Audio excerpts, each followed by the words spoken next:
And with this exercise, so again, try to highlight the reactant and find the corresponding word equations. For question 1a, of course, dilute sulfuric acid and magnesium. So this is easy for us to figure out. It should be acid react with metal, and here is the word equation to form salt and hydrogen. Now we can figure out the chemical equation first. And here is the magnesium react with sulfuric acid to form magnesium sulfate, which is aqueous solution, and hydrogen gas. As we can see, there is hydrogen or gaseous product. So the observable change will be easy. That is, colorless bubble evolve. And next one, again, highlight the chemical first. Dilute nitric acid and copper 2 oxide solid. Here we got acid react with metal oxide, which means it is base react with acid, because metal oxide or metal hydroxide classifies as base. Again, from the word equation, we can find that salt and water will be formed, and here shows the chemical equations. And here is CuO react with 2 nitric acid to form copper 2 nitrate and water. Don't forget, because copper 2 carry positive 2 charge, so we need 2 nitrate ion and hence 2 nitric acid.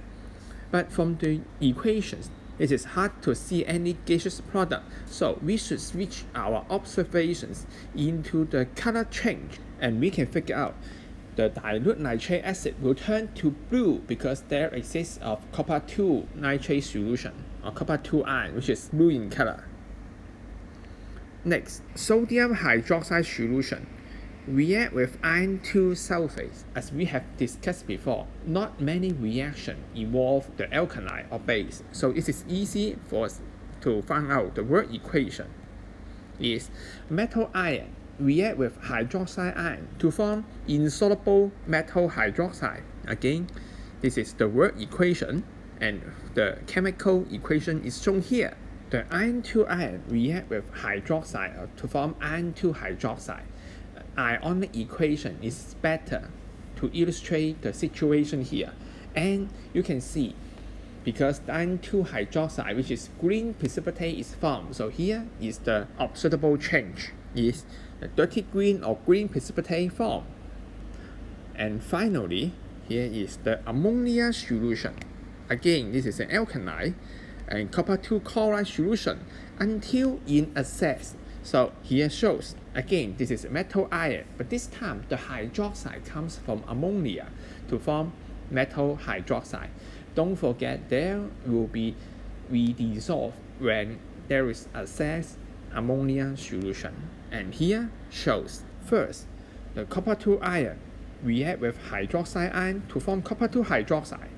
Next, in excess ammonia, a complex salt will form, and with 2 hydroxide ion will be kicked out from the compound, and the observable change will be blue precipitate form. Then we dissolve to form a deep blue solution, which is the color of the copper 2 complex salt.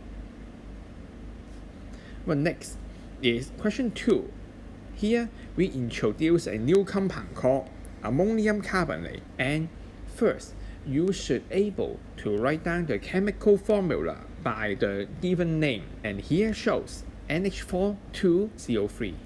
Next is try to use the chemical equation show the presence of ammonium ion and carbonate ion. Test for the corresponding ion, and here hope you still remember how to test for ammonium ion, and here shows. So you can see the keyword. First, we should warm the solid with sodium hydroxide solution, then give you a pungent smell which turn moist red litmus paper blue. And next one is the corresponding chemical equation, which is very important because it shows you how the ammonia gas is formed from the reaction with hydroxide.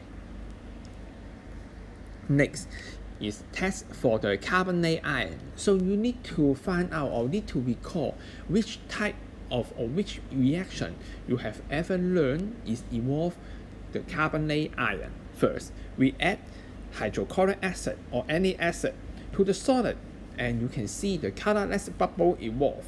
Again, we can find that ionic equation will be better to illustrate the result. Two hydrogen ion react with carbonate ion to form CO2 and H2O, which is a very important equation for you. Next is a calculation. You are given the mass of ammonium carbonate and you need to find the number of mole.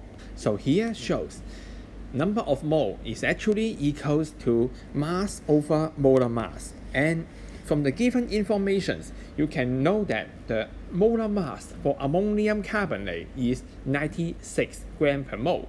1.2 over 96 and the result is 0.0125 mole. Next is the chemical equation between the ammonium carbonate and hydrochloric acid. Now, you should be careful and do not mix up. Ammonium ion will react with hydroxide ion, but not hydrogen ion.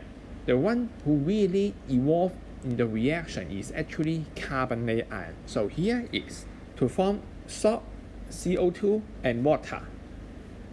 And last, find the volume of 0.1 mole HCl needed to react completely. From the chemical equation, first, we already know the number of mole of ammonium carbonate.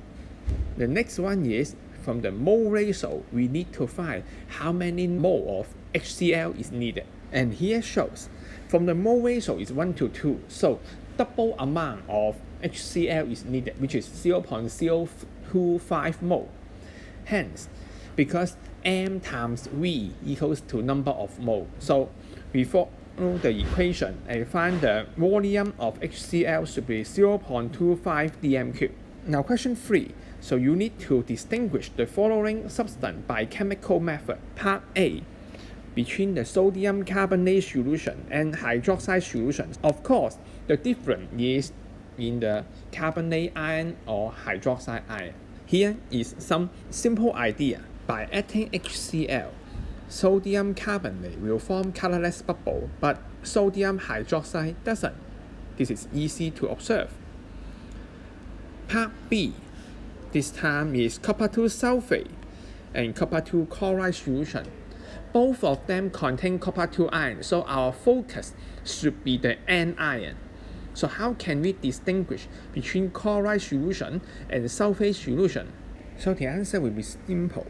By adding calcium chloride solution, there will be no observable change for copper 2 chloride, but white precipitate will form in copper 2 sulfate, which is calcium sulfate solid. Next is sodium hydroxide solution and ammonia solution. So the result is here. We add copper 2 sulfate solution and both of them will form blue precipitate first, but only the ammonia solution will be dissolved to form a deep blue solution. Now finally is zinc chloride and ammonium chloride. Again, this time we should focus on the cation only. So zinc chloride will form white precipitate under the sodium hydroxide solution, but for ammonium chloride solution there will be no observable change because ammonium compound will be soluble, and this is the answer for this exercise.